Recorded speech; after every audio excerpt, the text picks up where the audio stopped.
Muy buenos días. El día de hoy el Evangelio es muy largo, es muy hermoso y ya sabes que a mí no me gusta leer las versiones cortas. Si hay tiempo, yo siempre trato de leerlo completo. Como introducción, solamente te hago esta pregunta para poder leer el Evangelio y luego meditarlo. Te hago esta pregunta. ¿Tú qué preferirías? ¿Tocar a Jesús o que Él te tocara a ti? La pregunta es muy buena. Trata de pensarlo. ¿Qué crees que sería mejor? ¿Que nosotros pudiéramos tocar a Jesús? ¿O que más bien Él nos tocara a nosotros? Teniendo esta pregunta en mente, leamos el Evangelio. Dice así. En aquel tiempo, cuando Jesús regresó en la barca al otro lado del lago, se quedó en la orilla y allí se le reunió mucha gente. Entonces se acercó uno de los jefes de la sinagoga, llamado Jairo. Al ver a Jesús, se echó a sus pies y le suplicaba con insistencia: Mi hija está agonizando. Ven a imponerle las manos para que se cure y viva. Jesús se fue con él y mucha gente lo seguía y lo apretujaba. Entre la gente había una mujer que padecía flujo de sangre desde hacía 12 años. Había sufrido mucho a manos de los médicos y había gastado en eso toda su fortuna. Pero en vez de mejorar, había empeorado. Oyó hablar de Jesús. Vino y se le acercó por detrás de entre la gente y le tocó el manto, pensando que con solo tocar el vestido se curaría. Inmediatamente se le secó la fuente de su hemorragia y sintió en su cuerpo que quedaba curada. Jesús notó al instante que una fuerza curativa había salido de él y se volteó hacia la gente y les preguntó: ¿Quién me ha tocado mi manto? Sus discípulos le contestaron: ¿Estás viendo cómo te empuja la gente y todavía preguntas ¿quién me ha tocado? Pero él seguía mirando alrededor para descubrir quién lo había hecho. Entonces se acercó la mujer, asustada y temblorosa, al comprender lo que había pasado. Se postró a sus pies y le confesó la verdad. Jesús la tranquilizó diciendo: Hija, tu fe te ha curado. Vete en paz y queda sana de tu enfermedad.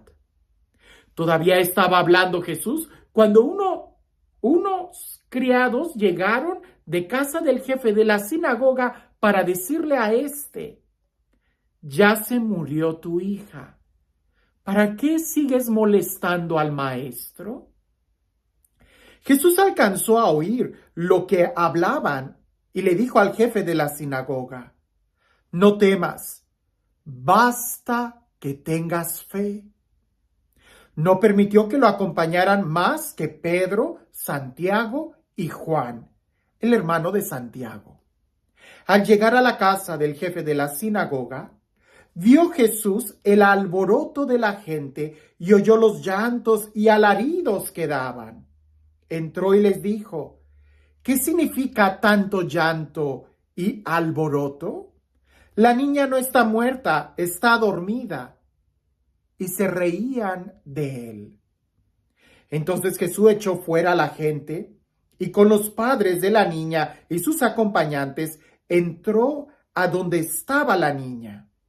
La tomó de la mano y le dijo: Talita cum, ¿qué significa? Óyeme, niña, levántate. La niña, que tenía 12 años, se levantó inmediatamente y se puso a caminar. Todos se quedaron asombrados. Jesús les ordenó severamente que no lo dijeran a nadie y les mandó que le dieran de comer a la niña. Es el Evangelio de San Marcos.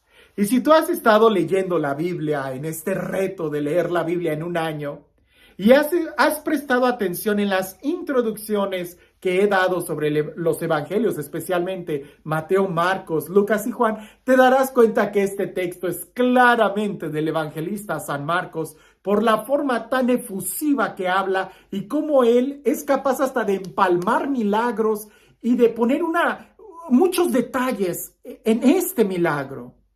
Detalles que precisamente ahí es donde la palabra de Dios puede hablar a nuestra vida, prestando atención en los detalles. Por eso muchos dicen que el Evangelio de San Marcos es el más fácil de predicar. Pero volvamos al tema. Yo te preguntaba, ¿qué preferirías? ¿Tú tocar a Jesús o que Él te tocara?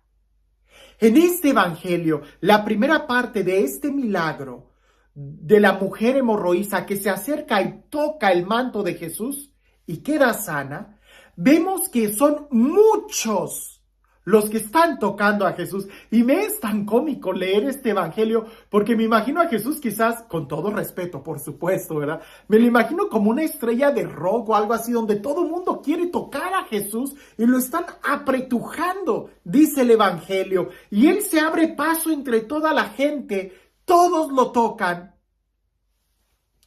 pero solamente una mujer fue sanada. Todos tocaron a Jesús, pero solamente una mujer fue sanada. Pareciese que solamente esta mujer fue tocada por Jesús. Lo repito.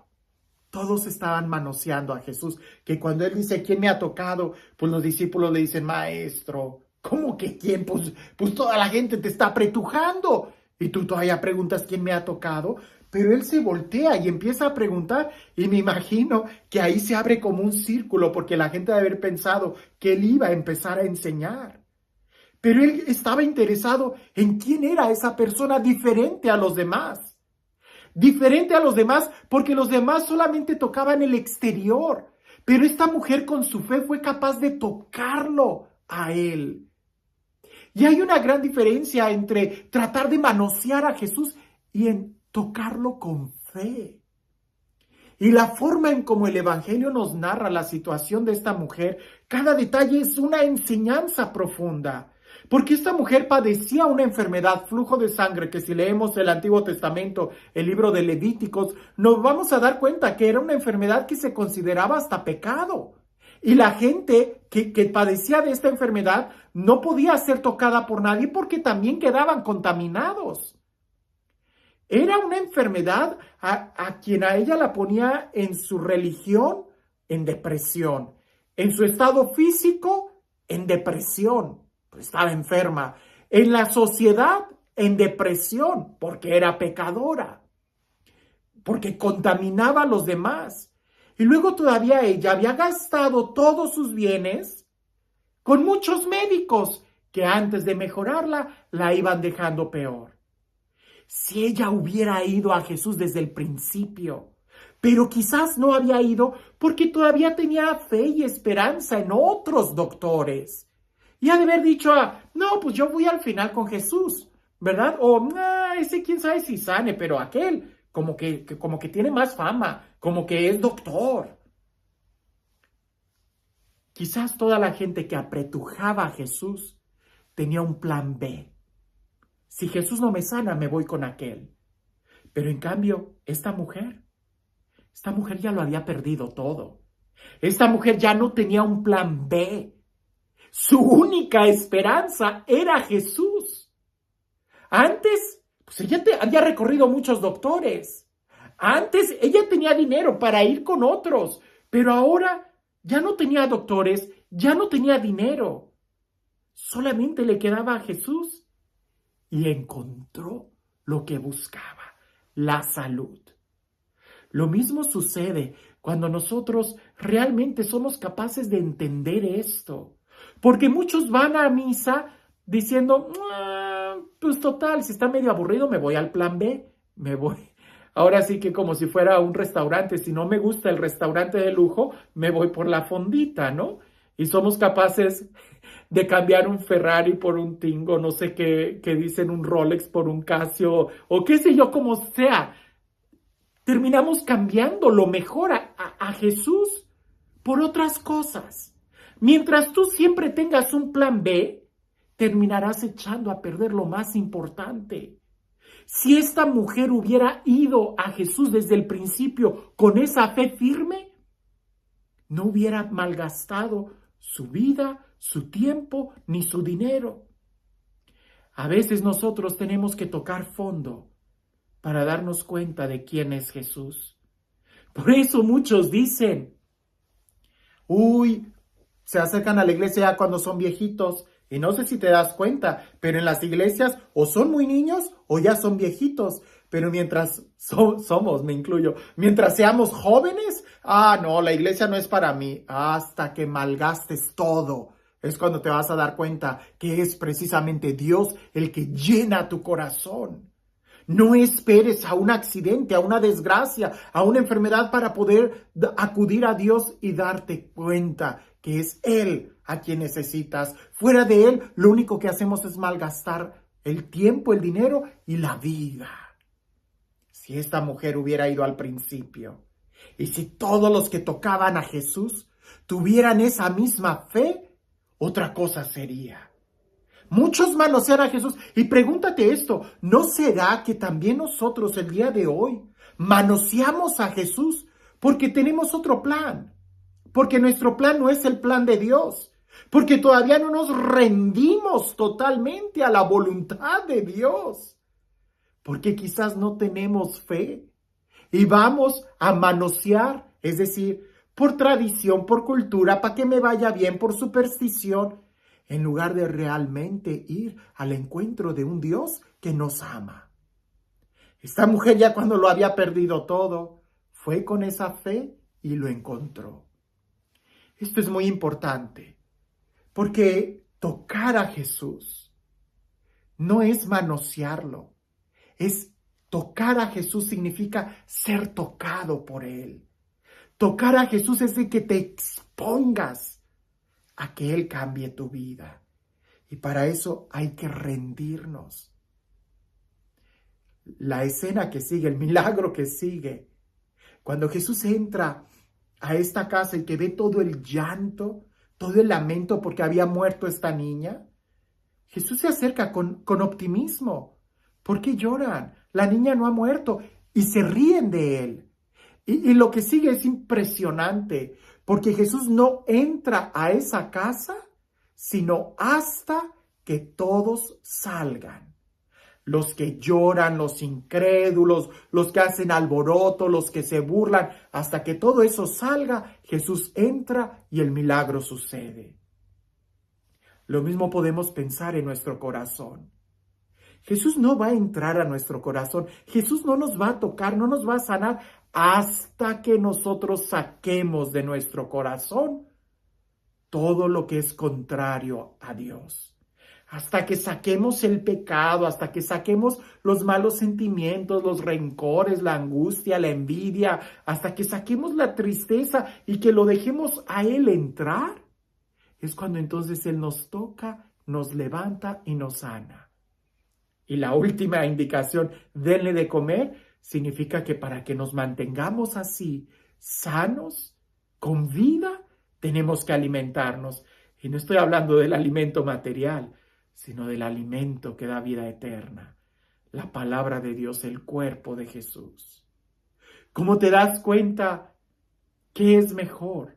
¿Tocar a Jesús o ser tocado por Él?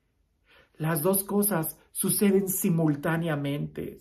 Porque tristemente, tratar de tocar a Jesús sin que Él nos toque es solamente manosearlo.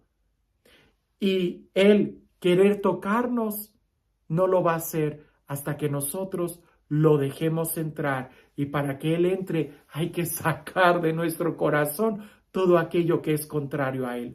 Mira que desde el libro del Génesis, Dios busca al hombre hasta el libro del Apocalipsis, donde nos dice que Él está tocando la puerta de nuestro corazón. Vemos en toda la historia, y tú lo puedes ver en tu propia vida, en tu propia historia, Dios ha querido estar tocando tu corazón. Pero si tú no le abres la puerta, Él seguirá afuera. Y quizás en tu propia vida tú has querido tocar a Jesús, pero hasta que no te rindas a Él, hasta que no te dejes tocar por Él, entonces es donde sucederá ese encuentro, ese milagro. Así que, ¿qué te parece si le abrimos la puerta a Jesús?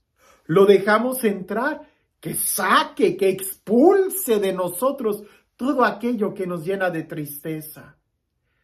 Que nos haga ver que Él es el único médico, que la única felicidad no son plan B o plan C o el plan del fin de semana en la noche, no, sino que es Él el que realmente sana, libera y nos restaura. ¿En dónde está tu corazón? ¿Cómo estás? No malgastes tu vida y tu tiempo, sino más bien acude a Jesús, que Él es la respuesta. Y este Dios, el Dios del amor, el Dios de la vida, el Dios de la paz, el Dios que hace nuevas todas las cosas, que sea Él quien el día de hoy nos bendiga, en el nombre del Padre, del Hijo y del Espíritu Santo. Dicen por ahí que había un zorro que tenía mucha hambre y él vio una parra, es decir, uno de esos árboles de uva, ¿verdad? Que son altos y las uvas están colgando. Él vio una parra llena de uvas y queriendo saciar su hambre de las uvas, estaba brincando para tratar de agarrar uno de los racimos y no podía, y ya frustrado por no poder alcanzar las uvas, se fue diciendo: total que esas uvas estaban muy verdes y hasta amargas deben de haber estado. ¿Para qué las quiero? Y se fue. Así a veces encontramos muchas personas que al no alcanzar lo que ellos quieren, terminan echándole la culpa a todos los demás.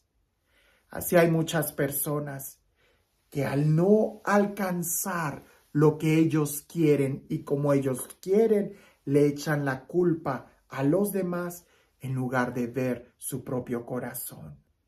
Una cosa es manosear a Jesús y otra cosa es ser tocado por Él. La culpa no la busques afuera, sino más bien revisa la verdadera intención de tu corazón. Que tengas un excelente día.